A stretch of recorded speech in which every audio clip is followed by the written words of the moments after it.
It was a dark night. Stars twinkled like diamonds in the sky. Little Elliott was home alone, playing in his room. Suddenly, he heard a strange noise outside. It was a soft humming sound, like a lullaby.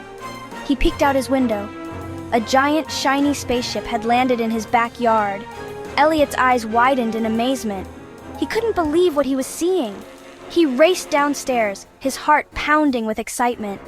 He slowly crept towards the spaceship, his curiosity growing with every step. As he got closer, a bright light flashed from the spaceship. Elliott shielded his eyes from the light. When he could see again, he noticed something running away.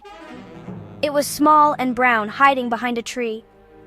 Before Elliott could get a good look, men in black suits and dark sunglasses jumped out from the bushes. "We're from the government," they said in serious voices. "Don't tell anyone about this." The men in black chased the small figure into the woods. Elliott watched, confused and a little scared. He wondered who or what they were chasing. He decided to go back to bed, but he knew this was a night he would never forget. Elliott woke up the next morning wondering if it was all a dream. He went outside to check.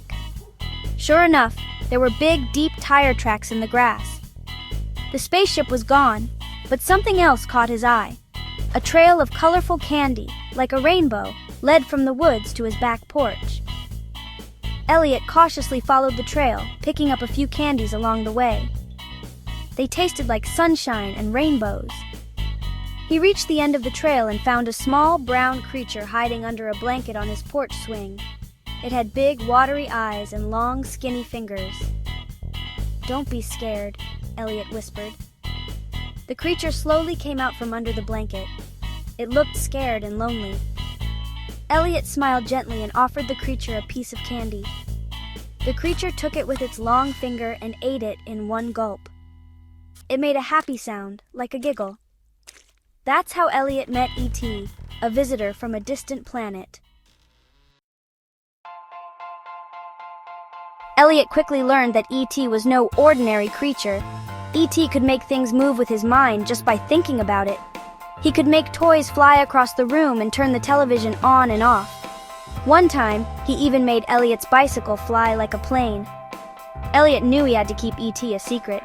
He hid E.T. in his closet, bringing him food and water every day. E.T. loved Reese's Pieces, especially the orange ones. They reminded him of home. Elliott even made E.T. a little spaceship out of a cardboard box, so he could feel more at home. E.T. was fascinated by everything on Earth. He loved watching TV, especially cartoons, and listening to Elliott read books. He was especially interested in learning how to speak English. Elliott taught E.T. simple words like, "Hello, friend, and thank you." E.T. repeated the words in his funny, high-pitched voice, making Elliott laugh. Elliott and E.T. became best friends. They spent their days playing hide-and-seek in the house, building forts out of blankets, and reading comic books together.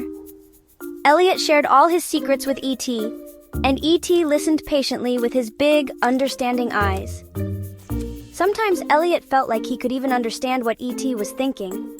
It was like they had a special connection, a silent language of friendship. One day, Elliott decided to show E.T. the forest near his house. They rode Elliott's bikes with E.T. hiding in the basket.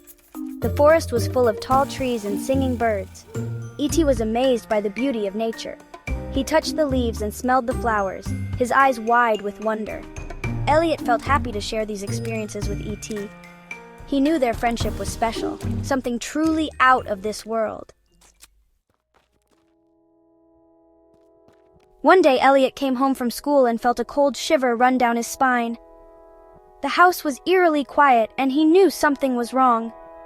As he crept towards his room, he heard voices. Men in black suits were searching his room, tossing his toys and clothes aside. They had found E.T. Elliott's heart pounded in his chest. He had to save his friend. He burst into the room and screamed, "Leave him alone!" The men in black turned around, their faces grim. They had been watching Elliott, and now they knew about E.T. They explained that E.T. was not safe. He needed to go home. Elliott argued that E.T. was his friend and that he would be fine, but the men in black were adamant.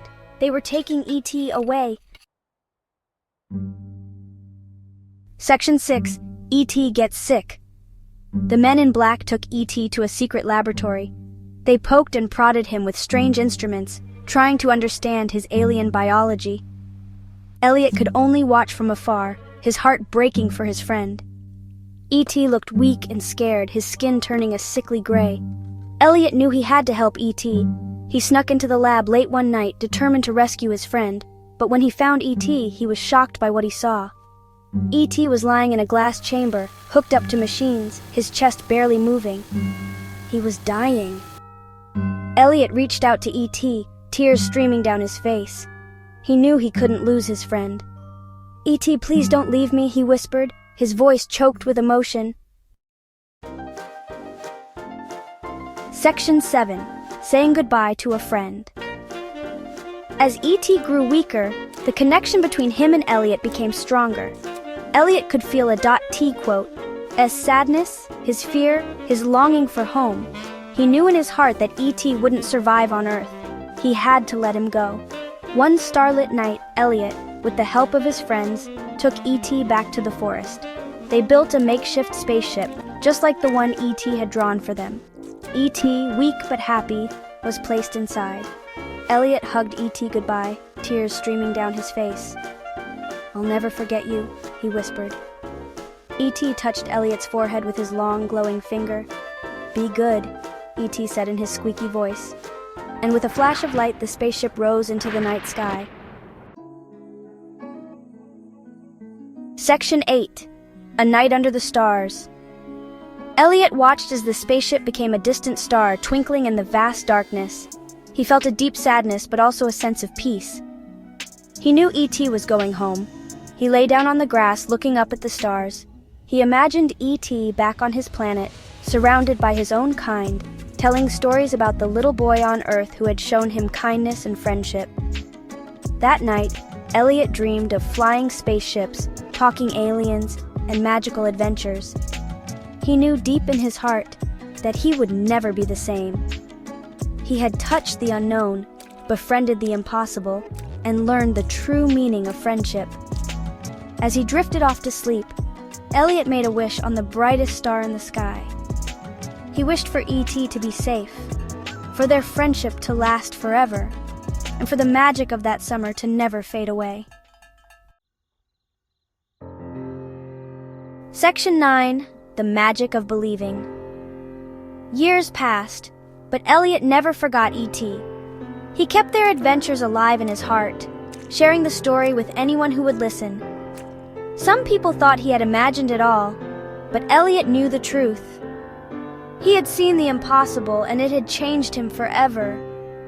He had learned that friendship knows no boundaries, that kindness can bloom in the most unexpected places, and that the magic of the unknown is always worth believing in. And sometimes, late at night, when the world was quiet, Elliott would look up at the stars and imagine a gentle brown alien looking back at him, their hearts connected across the vastness of space.